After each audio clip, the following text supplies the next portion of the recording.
Et bonjour à tous, bienvenue dans cette petite review de Pokémon Scarlet et Violet. Alors Scarlet et Violet, de quoi ça parle? On va faire ça court, hein, c'est la dernière génération de Pokémon. On est dans la région de Paldea et plusieurs histoires s'offrent à nous, celle de devenir maître Pokémon, celle d'aider un ami à récupérer des épices et celle de démanteler la Team Star. Voilà, c'est assez court, assez succinct, je spoilerai pas. Mais voilà. Mais on en reparlera un petit peu. Alors, ce Pokémon Scarlet et Violet, il a fait débat. Il a fait débat parce que le jeu est sorti et à l'heure où je tourne cette vidéo est toujours complètement buggé. C'est une honte technique.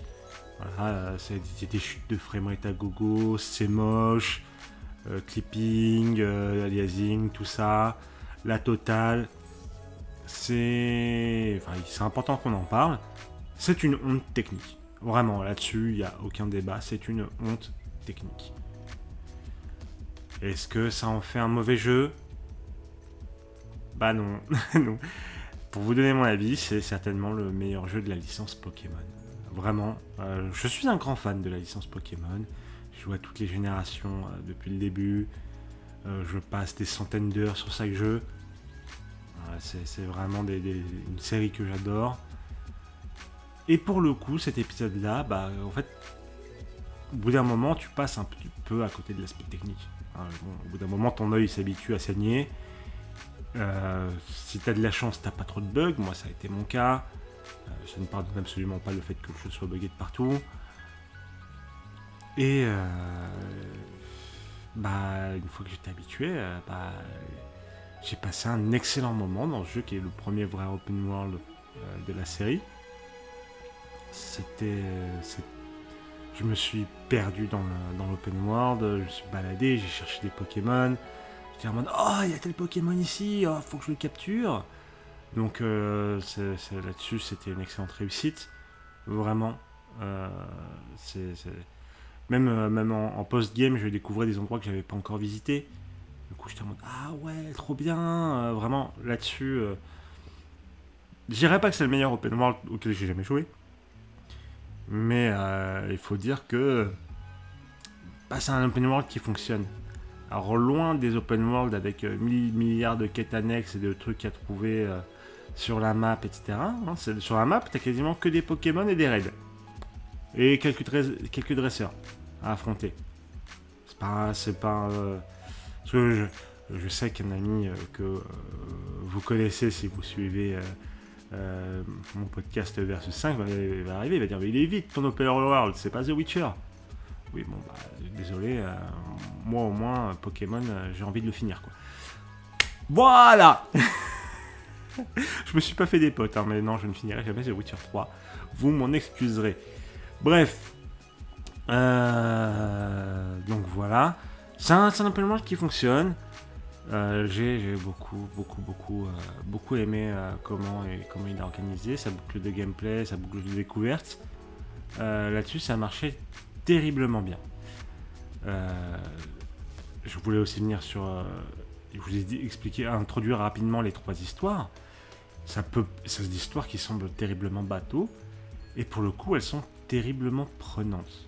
Vraiment, j'ai passé un excellent moment à les suivre, à vouloir découvrir ce qui se passe ensuite, en tout cas pour la plupart d'entre elles, avec des personnages réussis. Vraiment, les personnages sont réussis dans ce Pokémon.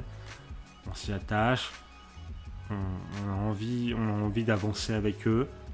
C'est cool, vraiment, ça peut surprendre pour un jeu Pokémon, mais l'écriture est juste, des personnages, des éléments de l'intrigue. Je peux même vous dire qu'il y a des plot twists qui se voient depuis Namek, hein, vraiment, c'est pas... C'est normal, c'est normal. Voilà, c'est le cas. Et pourtant, il y a quand même surtout un plot twist qui a réussi à me surprendre. Et ça, je m'y attendais pas dans un jeu Pokémon. Donc, moi, je suis preneur. Je suis complètement preneur. Donc, ce Pokémon Scarlet Violet... ouais. Puis aussi, les musiques, c'est un banger. Ah, le thème de la Team Star, mais c'est ultimate absolute banger, vraiment, c'est un truc de fou. On sent que sur cette OST, il y a Toby Fox qui a participé, donc compositeur qui bossait sur... compositeur, développeur, tous les tafs du monde sur Undertale, qui bosse depuis maintenant un peu avec Game Freak. Et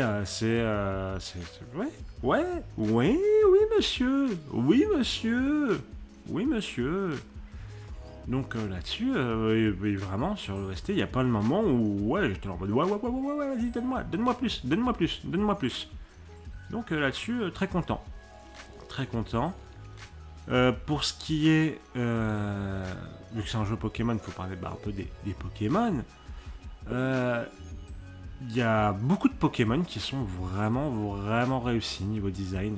Vraiment. J'ai eu des belles surprises. Globalement, une génération où j'aime beaucoup au global les nouveaux Pokémon. Il y a quelques noms dans la traduction où vraiment t'es là en mode vous avez vraiment fait ça? Alors c'est très drôle, hein. C'est très drôle, mais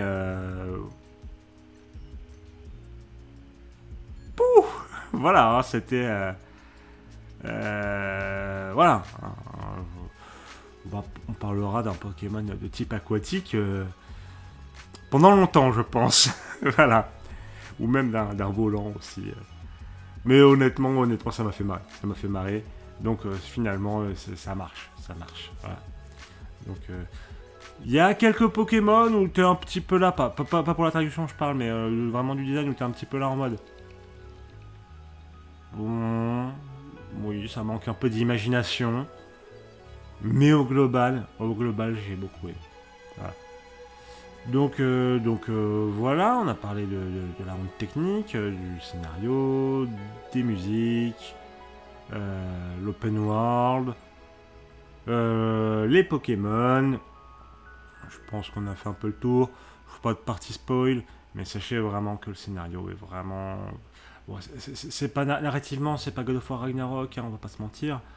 Mais vraiment une très bonne surprise dans ce qu'il propose, surtout vu le passif de la série Pokémon. Donc voilà, est-ce que quand même j'aimerais bien que Game Freak il se bouge un petit peu le cul sur la technique? Oui, clairement. Il va falloir qu'il s'arrange un petit peu avec Nintendo et Pokémon Company International, parce que bon voilà. En attendant, bah moi je vais aller continuer de kiffer. Hein. On va faire un petit peu de ranked sur le jeu. On va faire un petit peu de shiny hunting. D'ailleurs, j'en proposerai sûrement sur ma chaîne Twitch dans les jours, semaines qui arrivent. Donc voilà, n'hésitez pas à venir dire bonjour. Et sinon, on se retrouve bientôt pour une prochaine vidéo. Des bisous, à la prochaine.